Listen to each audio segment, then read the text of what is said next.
ಯಾಕಪ್ಪ ಅರ್ಜುನ ಈಗ ಬಂದೇನಪ್ಪ ದ್ಯಾಮವ್ವ ಜಾತ್ರೆ ಮುಗಿಸಿಕೊಂಡು? ಈಗಲೇ ಬಂದೇವೆ. ಅರ್ಜುನ, ನೀನು ಕುಸ್ತಿಗೆ ಹೋದ ಕೆಲಸ ಏನಾಯ್ತಪ್ಪ?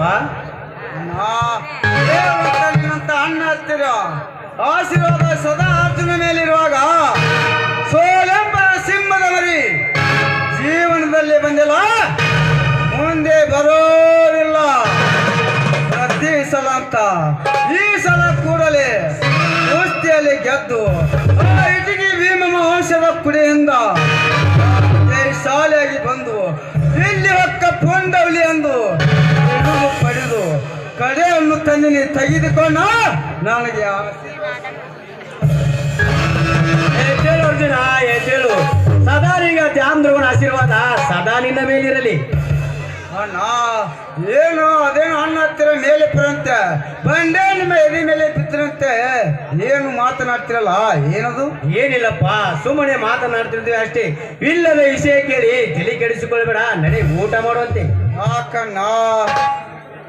ಯಾಕಣ್ಣ ಗಂಡು ಬೇರುಂಡ ಜೋಡಿ ಸಿಂಹದ ಇನ್ನು ಈ ನಿನ್ನ ತಮ್ಮ ಅರ್ಜುನ ಜೀವಂತಿರುವಾಗ ನಿನಗೆ ಬೇಯಣ್ಣ.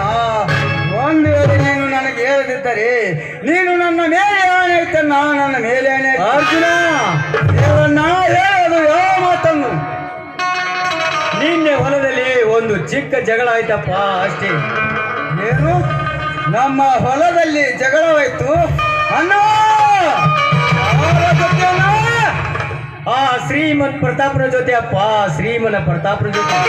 ಏ ಮಗನೇ ಪ್ರತಾಪ,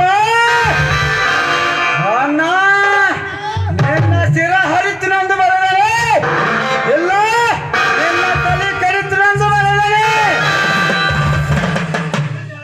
ಏನೆಂದು ಹೇಳಪ್ಪ, ಅವನ ಆಡಿದ ಮಾತು ಒಂದೊಂದು ನೆನಪಿಸಿಕೊಂಡರೆ ಒಂದು ಕಲ್ಲಿನ ತನ್ನ ಎದೆ ಹೊಡೆದು ಚೂರು ಚೂರು ಆಗುದು ಅರ್ಜುನ.